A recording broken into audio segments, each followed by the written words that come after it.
Now, infinite possibilities may be what the US Army promises in its recruitment campaign, but be warned, you may face jail if you get pregnant or father a child while serving in the military. Well, so says the US General in charge of North Iraq. RT's Lauren Lister is in our Washington studio for more on this. So, Lauren, what prompted the General to introduce such a rule? You know, that's what we just don't know. We can only speculate, but we're trying to get to the bottom of it. Now, this commander has said that you cannot get pregnant, nor can you get a woman pregnant. If you are under his command, it's punishable by jail time, and it's totally lawful, according to the authorities. Here to tell us more about it is reporter for Stars and Stripes, a military newspaper, Megan McCluskey. She authored the article on this matter. How did this come about? Why is this commander doing this?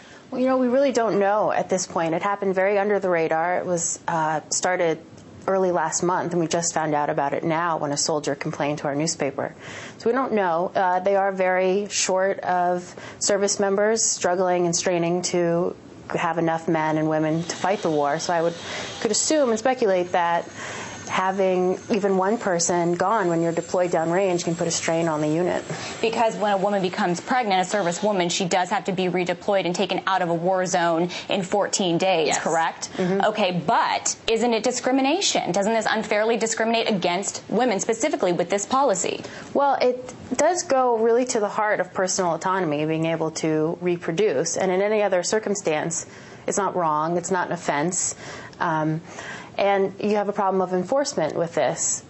Obviously, when a woman gets pregnant, she can't hide it, becomes to light, and she is immediately seen as culpable under this act. But unless the man is known, if they're a married couple, he could go without being punished. How could he go without being punished if they're married? Wouldn't that kind of be... Oh, no, unless they're a married couple. Unless they are married. If it just happens between, two unmarried service members. Well, now that brings to light, I mean, would a woman be stigmatized for coming out and saying who got her pregnant if she should become pregnant?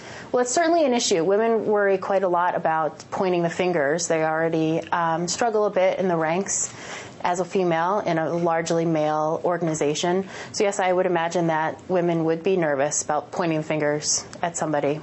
Now, what kind of latitude does a general have to do this? If he can prohibit pregnancy and it's completely lawful, what else could he prohibit? Well, he does have very wide latitude, a commander, especially in a war zone.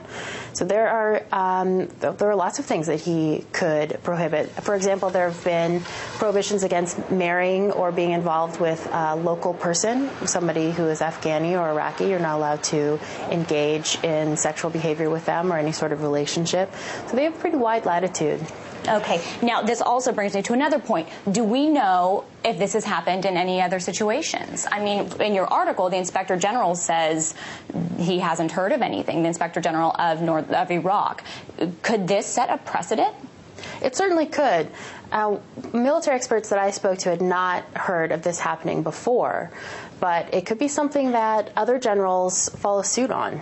There are different commands in Afghanistan and in Iraq that could see this and decide it's a good idea. So it's certainly something that could start a domino effect we could see happening. Have you heard a reaction from servicemen and women? For example, the letter to the editor that you cited? Mm-hmm. What has it been?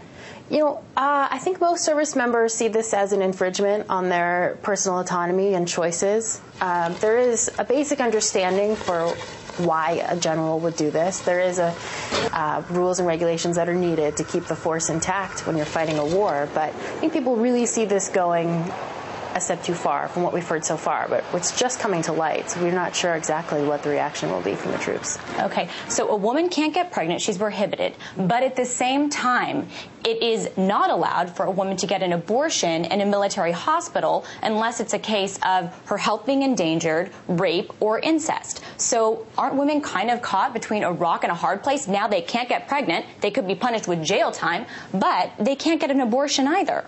Mm-hmm. Well, they would be deployed or redeployed from the war zone within 14 days. So when they got back to the States, they could go to a private hospital and get an abortion. But one of the questions that this raises is, does it incentivize abortion?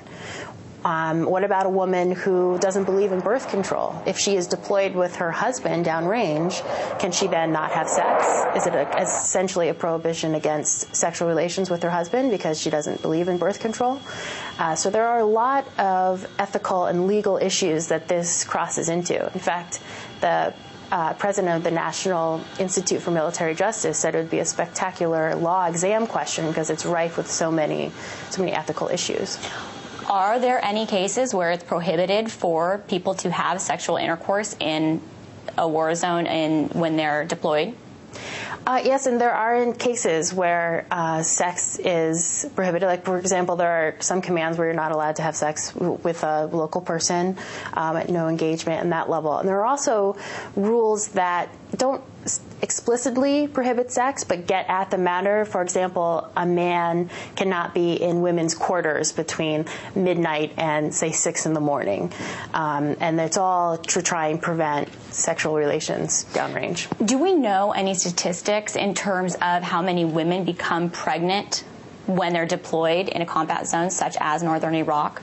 You know, I don't know the statistics off the top of my head. I would imagine it's a small number, but if this order has come into place, military experts said that they can only assume that it has been happening enough to affect commands. And what will happen next, we'll just have to wait and find out, but certainly an alarming prohibition. And thank you so much for being here. Now we're going to send it back over to you in Moscow. All right, RT's Lauren Listed there, debating with Megan McCloskey from the Stars and Stripes military newspaper. Thank you both very much for that.